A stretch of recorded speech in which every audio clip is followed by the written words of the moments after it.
अगर हमारी कहानियाँ आपको पसंद आए तो हमारी वेबसाइट ज़रूर विजिट करें। वहाँ आपको ढेरों दिल छू लेने वाली कहानियाँ मिलेंगी। लिंक डिस्क्रिप्शन में दिया गया है। सुबह की ठंडी हवा पर्दे को हल्के हल्के हिला रही थी। डाइनिंग टेबल पर नाश्ते की महक फैली थी। टोस्ट, कॉफ़ी और एक अजीब सी खामोशी। आर्यमन सामने बैठा था, शांत चेहरा, पर आवाज़ हमेशा की तरह ठंडी। आज तुम मेरे साथ चलोगे। साची ने सिर झुकाकर प्लेट में रखा निवाला उठाया ही था कि उसकी बात सुनते ही हाथ रुक गया। एक पल को लगा जैसे उसने सही सुना नहीं। क्या? क्या मतलब? उसकी आवाज़ धीमी थी पर डर साफ झलक रहा था।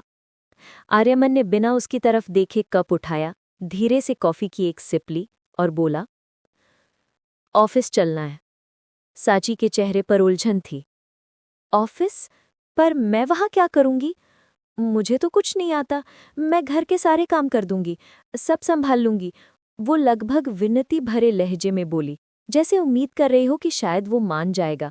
साची का दिल तेजी से धड़कने लगा। मुझे वहाँ काम करने आने की क्या जरूरत है? मैं घर पर ही रहूंगी।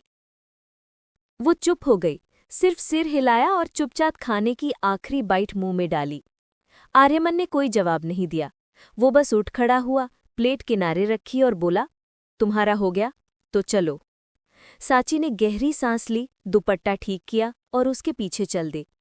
दरवाज़ा खुलते ही बाहर की ठंडी हवा उसके चेहरे से टकराई। बाहर गाड़ी खड़ी थी। आर्यमन ने बिना कुछ बोले दरवाज़ा खोला। साची झिझकते हुए अंदर बैठ गई। इंजन की गूंज के साथ कार आगे बढ़ी, पर सन्नाटा अब भी साथ था। साची खिड़की से बाहर देख रही थी, पर उसके अंदर बहुत कुछ चल रहा था। आज वो जान गई थी, आर्यमन की दुनिया में ना कहना शायद मुमकिन नहीं था।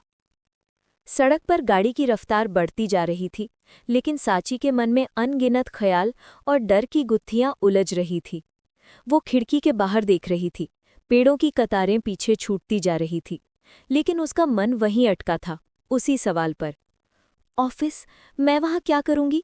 वहाँ तो कितने सारे लोग होंगे, सब मुझे देखेंगे, कहीं मैं कोई गलती ना कर दूँ। उसने खुद से धीरे से कहा, जैसे कोई बच्ची डर के मारे खुद को समझाने की कोशिश कर रही हो। काश मैं घर पर ही रह जाती, वहाँ तो सब शांति थी। बगल में बैठे आर्यमन का चेहरा हमेशा की तरह शांत और संयमित था। वो आराम से सीट पर टिके हुए सड़क की तरफ देख रहा था, मानो उसे इस सफ़र की कोई जल्दी ना हो। ना किसी बेचैनी का असर, ना किसी तनाव का रंग। साची ने एक पल उसकी तरफ देखा। कैसे इतने निश्चिंत हैं ये? इनसे कभी कुछ डरता नहीं होगा शायद। उसने मन ही मन सोचा और नजरें झुका ली। करीब आधे घंटे बाद गाड़ी एक बड़े चमकदार बिल्डिंग के सामने रुक गई। आर्यमन का ऑफिस। गाड़ी थम गई, लेकिन साची के हाथ अब भी अपनी गोद में कसकर बंधे हुए थे। वो बाहर झांकती रही, मगर उसके पैर जैसे जमीन से चिपक गए हों। आर्यमन बिना कुछ कहे दरवाज़ा खोलकर बाहर निकला, फिर कुछ कदम चलते हुए वापस आया और कार की खिड़की पर झुका। उसकी आवाज़ हमेशा की तरह सीधी और सधी हुई थी। उतरना नहीं क्या? हम पहुंच गए हैं। साची चौंक गई, जैसे किसी ने नींद से जगाया हो। जी हाँ, बस इतना ही बोल पाई। वो धीरे से दरवाज़ा खोलती है, पैर बाहर रखती है और धूप की हल्की चमक उसके चेहरे पर पड़ती है। आर्यमन पहले ही आगे बढ़ चुका होता है। साची उसके पीछे पीछे चलने लगती है। हर कदम में झिझक थी, पर साथ ही एक अनकहा यकीन भी। शायद अगर ये साथ है तो सब ठीक रहेगा। साची ने धीरे धीरे अपना चेहरा ऊपर उठाया और जैसे ही उसकी नज़र सामने गई, उसकी सांस एक पल को रुक गई। उसके सामने खड़ा था राठौर एम्पायर। कांच की ऊंची दीवारों वाली चमचमाती बिल्डिंग, जिसकी हर मंजिल सूरज की रोशनी में ऐसे चमक रही थी जैसे आसमान से टकराने को बेताब हो। बाहर सड़क पर हर तरफ भागदौड़ थी। सूट पहने लोग तेजी से अंदर बाहर जा रहे थे, मोबाइल कान पर लगाए, फाइलें हाथ में थाने। गाड़ियों की आवाज़ें, दरवाजे खुलने बंद होने की ध्वनियाँ, सब कुछ जैसे एक बड़े शहर की धड़कन बनकर धुन बजा रहे थे। साची ने एक पल को चारों ओर देखा, जैसे हर नज़र उसी पर ठहर गई थी। सादी सी सलवार कमीज पहने मासूम चेहरा लिए वो लड़की जो अभी अभी आर्यमन राठौड़ की कार से उतरी थी। उसे महसूस हुआ जैसे सारी नज़रों में एक ही सवाल था, ये कौन है और आर्यमन सर के साथ क्यों आई है? उसका दिल जोर जोर से धड़कने लगा। पहली बार उसे समझ आया कि जिस इंसान के साथ वो कुछ देर पहले कार में बैठी थी, वो कोई आम आदमी नहीं था, वो आर्यमन राठौड़ था, एक नाम जो शहर की हवा में भी इज्जत से लिया जाता था। इसी बीच आर्यमन की ठंडी लेकिन साफ आवाज उसके कानों में गूंजी, साची, अंदर नहीं आना क्या? या यहीं खड़ी रहोगी? वो पल भर के लिए चौंकी, जैसे किसी सपने से बाहर आई हो। उसने उसकी ओर देखा। आर्यमन पहले की तरह बिल्कुल शांत था, चेहरे पर कोई भाव नहीं, बस हल्की सी गंभीरता। साची ने कुछ नहीं कहा, उसने बस एक लंबी सांस ली, नजरें झुकाईं और तेजी से आगे बढ़ गई।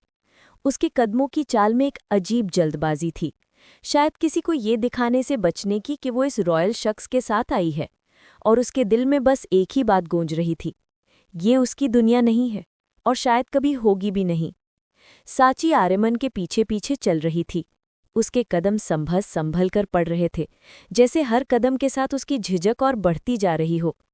ऑफिस के अंदर का नज़ारा किसी महल से कम नहीं था। चारों ओर कांच की दीवारें, चमचमाती फ्लोरिंग, हर डेस्क पर सलीके से रखे लैपटॉप और फाइलें। लोग अपने काम में लगे थे, पर जैसे ही आर्यमन अंदर आया, पूरा माहौल एकदम बदल गया। Good morning sir. Morning sir. हर कोई झुककर मुस्कुराकर उसे नमस्कार कर रहा था। आर्यमन बस हल्के सिर हिला देता, न कोई ज्यादा हाव भाव, न कोई मुस्कान। उसकी चाल में वो रॉयल ठहराव था जो सबको खुद ब खुद सम्मान करने पर मजबूर कर देता था। पर उस भीड़ में सबसे अलग नजर आ रही थी साची, सादी सी लड़की जिसकी आंखों में घबराहट थी और चेहरे पर मासूमियत। हर कोई उसे देख रहा था, जैसे मन ही मन पूछ रहा हो, ये कौन है और सर के साथ क्यों आई है?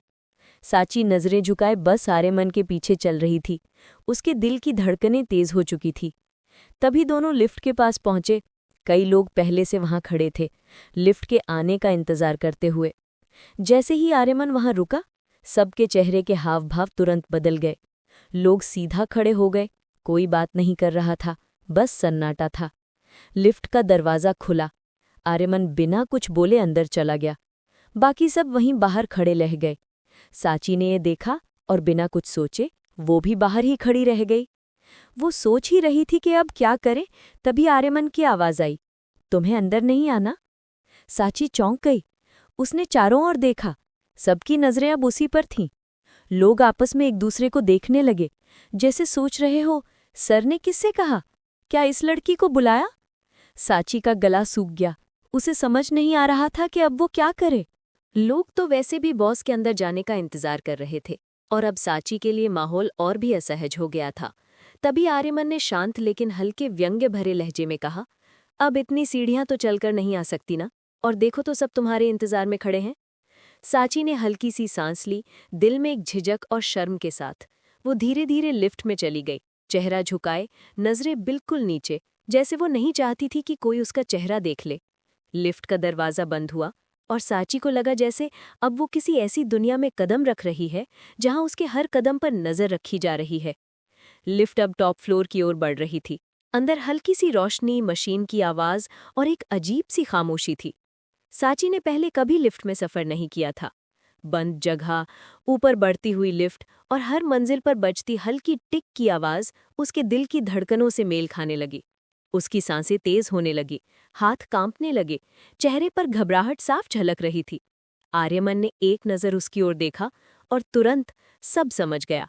धीरे से उसने अपना हाथ बढ़ाया, साची का ठंडा पड़ चुका हाथ अपनी हथेली में लिया और शांत स्वर में बोला, आराम से, डरने की जरूरत नहीं, बस कुछ सेकंड की बात है। साची ने कुछ नहीं कहा, बस उसकी बात सुनते ही अपनी सांसें धीमी कर ली। उसके हाथ की गर्मी ने साची के अंदर की बेचैनी जैसे खींच ली हो। एक पल को दुनिया थम सी गई। दोनों के बीच सिर्फ सांसों की आहट थी, न कोई शब्द, न कोई हरकत, बस एक अनकहा एहसास जो दोनों के बीच हवा में तैर रहा था। फिर अचानक डिंग, लिफ्ट का दरवाज़ा खुला। साची जैसे नींद से जागी। वो जल्दी से पीछे हटी, हाथ छुड़ाकर हल्की सी झिझक भरी मुस्कान के साथ बोली, सॉरी, मुझे थोड़ी घबराहट हो गई थी। आर्यमन बस हल्के से मुस्कुराया, कोई बात नहीं, अब तुम ठीक हो। साची ने सिर हिलाया और बाहर निकल गई। पर उसके दिल में अब भी आर्यमन के स्पर्श की गर्मी बाकी थी। जैसे ही लिफ्ट का दरवाज़ा खुला, सांची के सामने राठौर एम्पायर की पूरी शानो शौकत बिखरी पड़ी थी। लंबा चौड़ा हॉल, शीशे की दीवारें, कर्मचारियों की व्यस्तता, हर डेस्क पर किसी न किसी की उंगलियां लैपटॉप कीज पर नाच रही थी। आर्यमन जैसे ही बाहर निकला, पूरे स्टाफ ने एक साथ सिर झुकाकर कहा, गुड मॉर्निंग सर।